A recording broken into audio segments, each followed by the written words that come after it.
حضرت خالد بن ولید رضی اللہ عنہ مالک بن نویرہ کے قلعہ نما مکان میں خود گئے۔ وہاں سامان پڑا تھا، ایسا لگتا تھا جیسے یہاں کے رہنے والے کچھ ہی دیر پہلے یہاں سے نکلے ہوں۔ بستی سے خالد رضی اللہ عنہ کو اتنا ہی پتا چلا کہ مالک بن نویرہ اپنے قبیلے کو یہ کہہ کر کہ وہ مسلمانوں کے خلاف ہتھیار نہ اٹھائیں، لیلا کو ساتھ لے کر بستی سے نکل گیا ہے۔ جنہوں نے اسے جاتے دیکھا انہوں نے سمت بتائی جدھر وہ گیا تھا۔ مالک گھوڑے پر اور لیلا اونٹ پر سوار تھے۔ خالد رضی اللہ عنہ نے ارد گرد کی بستیوں کو اپنے آدمی بھیج دیے اور کچھ آدمی اس سمت روانہ کیے جدھر بتایا گیا تھا کہ مالک گیا ہے۔ وہ صحرا تھا، اونٹ اور گھوڑے کے قدموں کے نشان بڑے صاف تھے۔ یہ خالد رضی اللہ عنہ کے آدمیوں کو ایک بستی میں لے گئے تھے۔ یہ بنو تمیم کی ایک بستی تھی۔ اے بنو تمیم، خالد رضی اللہ عنہ کے آدمیوں میں سے ایک نے بلند آواز سے کہا، مالک بن نویرہ کو اور بطاح کا کوئی اور آدمی جو یہاں چھپا ہوا ہے اسے ہمارے حوالے کر دیں۔ اگر وہ ہماری تلاشی پر ملے تو اس بستی کو آگ لگا دی جائے۔ ذرا ہی دیر بعد مالک بن نویرہ لیلا کے ساتھ باہر آیا اور اپنے آپ کو خالد بن ولید رضی اللہ عنہ کے آدمیوں کے حوالے کر دیا۔ بنو یربو کے چند اور سرکردہ افراد بھی جو یہاں آ کر چھپ گئے تھے باہر آ گئے۔ ان سب کو مالک بن نویرہ کے ساتھ بطاح لے آئے۔ لیلا بھی ساتھ تھی۔ خالد رضی اللہ عنہ نے مالک کو اپنے سامنے بلا کر پوچھا، کیا یہ غلط ہے کہ تم نے زکوٰۃ اور محصول مدینہ کو بھیجنے کی بجائے لوگوں کو واپس کر دیے تھے؟ میں اپنے قبیلے کو یہ کہہ کر نکلا تھا کہ مسلمانوں کا مقابلہ نہ کرنا۔ مالک بن نویرہ نے جواب دیا، اور میں نے انہیں یہ بھی کہا تھا کہ مسلمان ہو جاؤ اور زکوٰۃ ادا کرو، اور تم خود اس لیے روپوش ہو گئے تھے کہ تم اسلام سے منحرف ہو گئے تھے۔ خالد رضی اللہ عنہ نے کہا، اور تم منحرف ہی رہنا چاہتے ہو؟ تم نے اپنے شعروں میں لوگوں سے کہا تھا کہ وہ زکوٰۃ اور محصول ادا نہ کریں، اور تم نے انہیں کہا تھا کہ اسلامی حکومت کے احکام کی تم خلاف ورزی کرو گے، جو تم نے کی۔ مالک نے کہا، ہاں ولید کے بیٹے، میں نے خلاف ورزی کی، لیکن میں اپنے قبیلے سے کہہ رہا ہوں کہ اب وہ خلاف ورزی نہ کریں۔ خالد رضی اللہ عنہ نے کہا، اور تم نے سجا کی جھوٹی نبوت کو تسلیم کیا اور اس کے ساتھ مل کر لوگوں کو قتل کیا اور انہیں لوٹا، اور تم نے ان لوگوں کا قتل عام کیا جن لوگوں نے اسلام قبول کر لیا تھا۔ مالک نے سر ہلا کر اس جرم کا اقرار کیا۔ کیا تو مجھے بتا سکتا ہے کہ میں تجھے قتل کیوں نہ کروں؟ خالد رضی اللہ عنہ نے کہا، میں جانتا ہوں کہ تمہارے خلیفہ نے تمہیں میرے قتل کا حکم نہیں دیا۔ مالک بن نویرہ نے کہا، خدا کی قسم، خالد رضی اللہ عنہ نے کہا، میں تجھے زندہ رہنے کا حق نہیں دے سکتا۔ خالد رضی اللہ عنہ نے وہ اجڑی ہوئی بستیاں دیکھی تھیں جو مالک بن نویرہ اور سجا نے اجاڑی تھیں۔ خالد رضی اللہ عنہ نے مالک بن نویرہ کی بستی بطاح پر بلا وجہ چڑھائی نہیں کی تھی۔ انہیں تمام رپورٹس مل چکی تھیں کہ اس شخص نے اس علاقے میں مسلمانوں کو کس طرح تباہ و برباد کیا تھا۔ لے جاؤ اسے اور اس کے ساتھیوں کو جو اس کے ساتھ روپوش تھے، اور انہیں قتل کر دو۔ خالد بن ولید رضی اللہ عنہ نے حکم دیا۔ انہیں جب لے گئے تو خالد بن ولید رضی اللہ عنہ کو اطلاع دی گئی کہ ایک بڑی ہی حسین عورت جس کا نام لیلا ہے اور جو مالک بن نویرہ کی بیوی ہے، اپنے خاوند کی زندگی کی التجا کرنے آئی ہے۔ خالد رضی اللہ عنہ نے کہا کہ اسے آنے دو۔ خالد رضی اللہ عنہ ایک سردار کے فرزند تھے۔ انہوں نے امیر گھرانے میں پرورش پائی تھی، اس لیے ان کے دل و دماغ میں وسعت تھی۔ وہ خوش ذوق، خوش طبع اور زندہ مزاج تھے۔ لیلا جب ان کے سامنے آئی تو خالد رضی اللہ عنہ نے پوچھا، کیا تو اپنے خاوند کو موت سے بچانے آئی ہے؟ اس کے سوا میرا اور مقصد ہی کیا ہو سکتا ہے؟ لیلا نے کہا، اگر تو اس وقت اسے ان جرائم سے روک سکتی جب وہ سمجھتا تھا کہ ہر بستی پر اس کی حکمرانی ہے، تو آج تو بیوہ نہ ہوتی۔ خالد رضی اللہ عنہ نے کہا، کیا اس نے تجھے بتایا نہیں تھا کہ اس کی تلوار نے کتنی عورتوں کو بیوہ کیا ہے؟ اسے معلوم نہیں تھا کہ اس کی زندگی میں ایک دن انصاف کا بھی آئے گا؟ میں اس کا ہاتھ نہیں روک سکی، لیلا نے کہا، اور تو میرا ہاتھ بھی نہیں روک سکتی۔ خالد رضی اللہ عنہ نے جواب دیا، یہ میرا نہیں، میرے اللہ کا حکم ہے۔ خالد رضی اللہ عنہ نے لیلا کی التجا قبول نہ کی۔ لیلا ابھی خالد رضی اللہ عنہ کے پاس ہی تھی کہ اطلاع آئی کہ مالک بن نویرہ اور اس کے ساتھیوں کو قتل کر دیا گیا ہے۔ پھر ایک ایسا واقعہ ہو گیا جس نے خالد رضی اللہ عنہ کے دستوں میں اور مدینہ میں ہلچل مچا دی۔ ہوا یوں کہ بطاح میں خالد رضی اللہ عنہ نے لیلا کے ساتھ شادی کر لی۔ انصار مدینہ اس شادی پر بہت برہم ہوئے۔ ابو قتادہ انصاری رضی اللہ عنہ نے قسم کھائی کہ وہ آئندہ خالد رضی اللہ عنہ کی قیادت میں کبھی کسی لڑائی میں شریک نہیں ہوں گے۔ اعتراض کرنے والے یہ کہتے تھے کہ خالد رضی اللہ عنہ نے لیلا کی خوبصورتی سے متاثر ہو کر اس کے خاوند مالک بن نویرہ کو قتل کیا ہے، لیکن خالد رضی اللہ عنہ وہ شخصیت تھی جس نے بستر مرگ پر کہا تھا کہ میرے جسم پر کوئی ایسی جگہ ہے جس پر جہاد کا زخم نہ آیا ہو۔ ان کا کردار اتنا کمزور نہیں ہو سکتا تھا کہ وہ ایک عورت کی خاطر اپنے رتبے کا ناجائز فائدہ اٹھاتے۔ خالد رضی اللہ عنہ کے حق میں بات کرنے والوں نے کہا ہے کہ خالد رضی اللہ عنہ نے مالک بن نویرہ اور اس کے ساتھیوں کو قید میں ڈال دیا تھا اور انہیں مدینہ بھیجنا تھا۔ رات بہت سرد تھی۔ خالد رضی اللہ عنہ کو خیال آیا کہ قیدی سردی سے ٹھٹر رہے ہوں گے۔ انہوں نے حکم دیا کہ قیدیوں کو گرمی پہنچاؤ۔ کنانہ کی زبان میں مدافع کا لفظ قتل کے معنوں میں استعمال ہوتا ہے۔ بدقسمتی سے یہ قیدی جن آدمیوں کے پہرے میں تھے وہ کنانہ کے رہنے والے تھے۔ انہیں یہ بھی معلوم تھا کہ مالک بن نویرہ اور اس کے ساتھیوں کے جرائم کتنے سنگین ہیں، چنانچہ انہوں نے گرمی پہنچاؤ کو قتل کے معنوں میں لے لیا اور مالک اور اس کے ساتھیوں کو قتل کر دیا۔ خالد رضی اللہ عنہ کو پتہ چلا تو انہوں نے کہا کہ اللہ جو کام کرنا چاہتا ہے وہ ہو کے رہتا ہے۔ ان دو کے علاوہ اور بھی روایات مختلف تاریخوں میں آتی ہیں جو ایک دوسرے کی تردید کرتی ہیں۔ ان میں بعض خالد رضی اللہ عنہ کے حق میں ہیں اور بعض ان کے مخالف۔ مخالفانہ روایات کے مصنفوں کے مذہبی فرقوں کو دیکھو تو صاف پتہ چلتا ہے کہ ان کا ایک ایک لفظ تعصب سے بھرا ہوا ہے۔ تاریخ میں متضاد کہانیاں ملتی ہیں، لیکن کسی بھی مورخ نے یہ نہیں لکھا ہے کہ اس شادی پر لیلا کا کیا رد عمل تھا۔ کیا لیلا نے خالد رضی اللہ عنہ کو مجبور ہو کر قبول کیا، یا وہ خوش تھی کہ ایک عظیم سپاہ سالار کی بیوی بن گئی ہے جس کی فتوحات کے چرچے سرزمین عرب کے گوشے گوشے تک پہنچ گئے تھے؟ اس وقت کے جنگی رواج کے مطابق لیلا مال غنیمت تھی۔ خالد رضی اللہ عنہ اسے لونڈی بنا کر اپنے پاس رکھ سکتے تھے۔ تاریخ میں ایک ایسا اشارہ ملتا ہے جو خالد رضی اللہ عنہ کے حق میں جاتا ہے۔ وہ یوں ہے کہ خالد رضی اللہ عنہ نے اسے کسی کی یا اپنی لونڈی بننے سے بچا لیا تھا۔ وہ اتنی حسین تھی کہ شہزادی لگتی تھی۔ خالد رضی اللہ عنہ جانتے تھے کہ لونڈیوں کی زندگی کیا ہوتی ہے۔ انہوں نے یہ بھی دیکھ لیا تھا کہ لیلا جتنی خوبصورت ہے اتنی ہی ذہین اور دانا ہے۔ انہوں نے اس عورت کی صلاحیتوں کو تباہی سے بچا لیا تھا۔ یہ خبر مدینہ بھی پہنچ گئی کہ خالد رضی اللہ عنہ نے مالک بن نویرہ کو قتل کر کے اس کی بیوی کے ساتھ شادی کر لی ہے۔ خبر پہنچی بھی سیدھی خلیفۃ المسلمین ابو بکر رضی اللہ عنہ کے پاس، اور خبر پہنچانے والے ابو قتادہ انصاری رضی اللہ عنہ تھے جو اس شادی پر ناراض ہو کر مدینہ چلے گئے تھے۔ ابو بکر رضی اللہ عنہ نے اس خبر کو زیادہ اہمیت نہ دی۔ انہوں نے کہا کہ خالد رضی اللہ عنہ کو رسول اللہ صلی اللہ علیہ وآلہ وسلم نے سیف اللہ کا خطاب دیا تھا، ان کے خلاف وہ کوئی کارروائی نہ کریں گے۔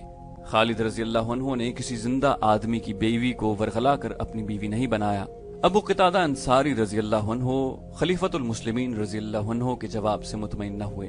وہ حضرت عمر رضی اللہ عنہ کے پاس چلے گئے اور انہیں ایسے انداز سے لیلا کی خالد رضی اللہ عنہ کے ساتھ شادی کی خبر سنائی جسے خالد رضی اللہ عنہ عیاش انسان ہو اور ان کی عیش پرستی ان کے فرائض پر اثر انداز ہو رہی ہو۔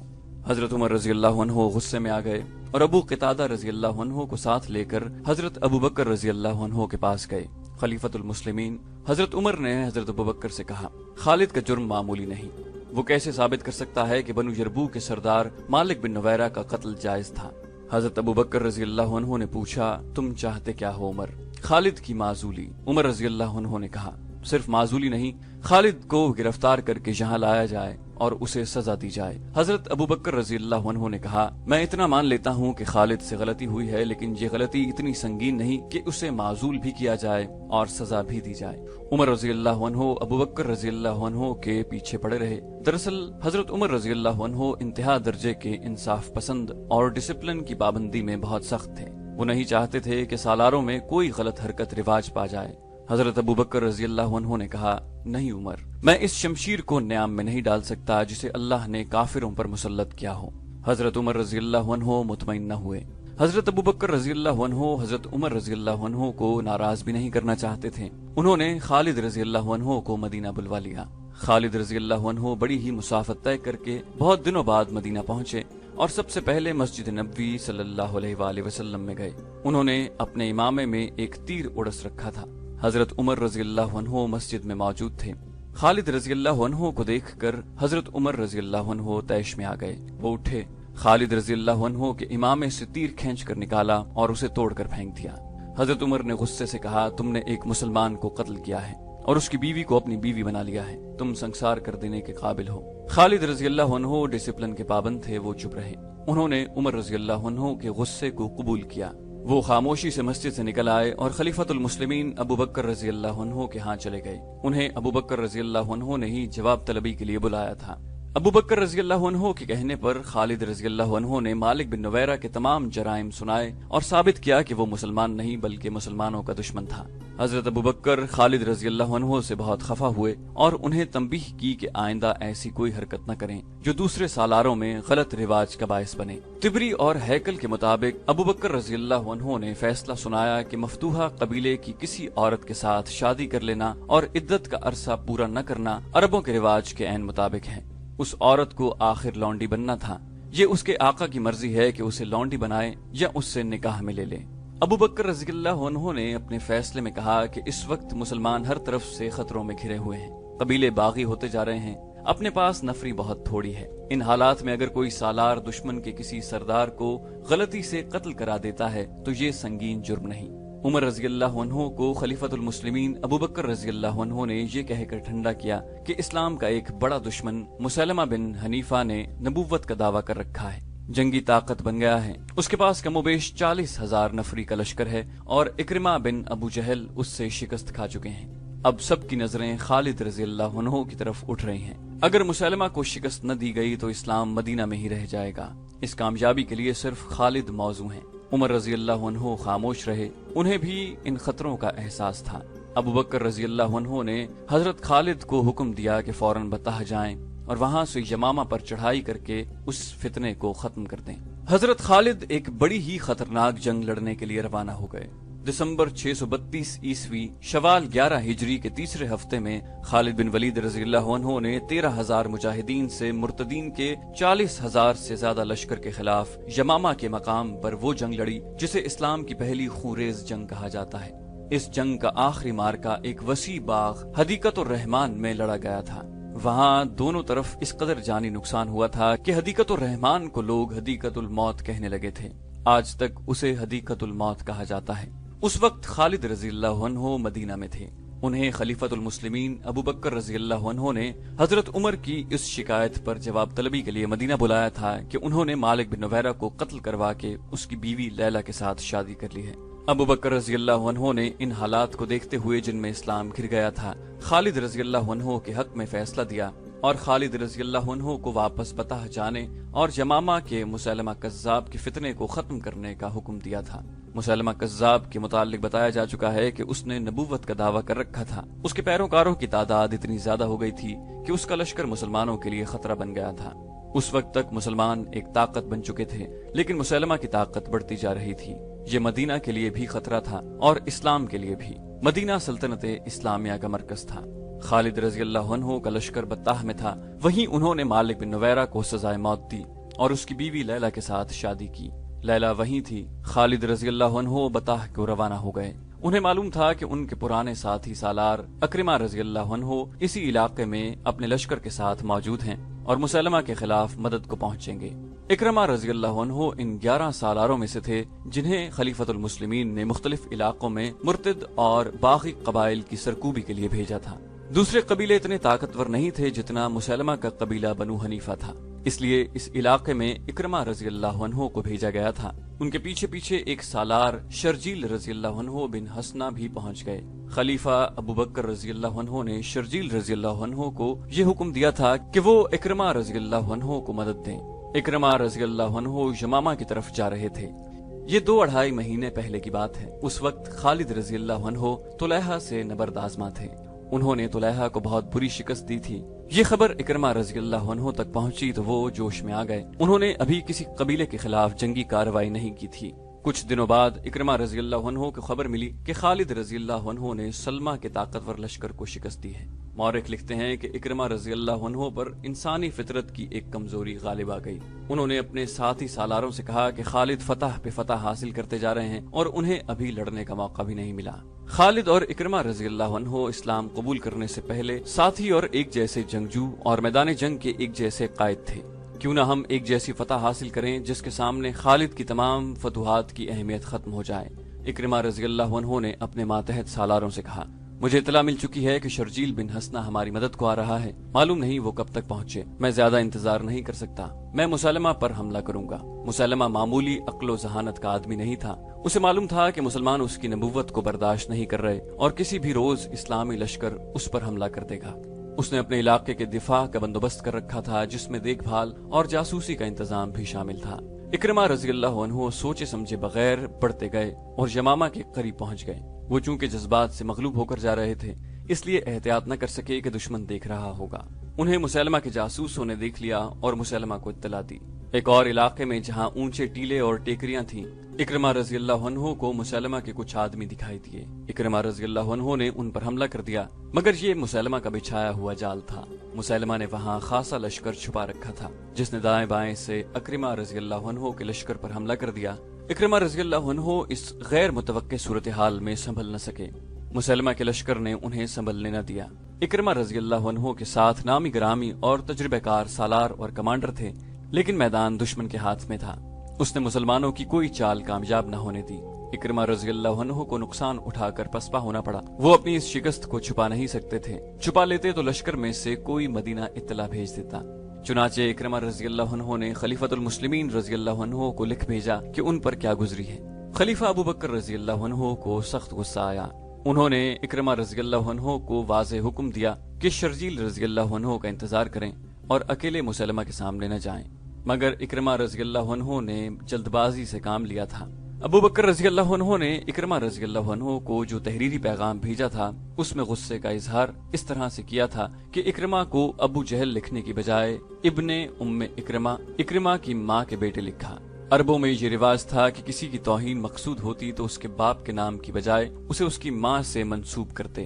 خلیفۃ المسلمین نے لکھا تھا، اے ابن ام اکرمہ، میں تمہاری صورت نہیں دیکھنا چاہتا۔ میں یہ بھی نہیں چاہتا کہ مدینہ آؤ۔ تم آؤ گے تو یہاں کے لوگوں میں مایوسی پھیلاؤ گے۔ مدینہ سے دور رہو۔ تم اب یمامہ کا علاقہ چھوڑ دو اور حذیفہ کے ساتھ جا ملو اور اہل امان سے لڑو۔ وہاں سے فارغ ہو کر ارفجا کی مدد کے لیے موہرہ چلے جانا۔ اس کے بعد یمن جا کر مہاجر بن امیہ سے ملنا۔ جب تک تم سالاری کے معیار پر پورے نہیں اترتے، مجھے اپنی صورت نہ دکھانا۔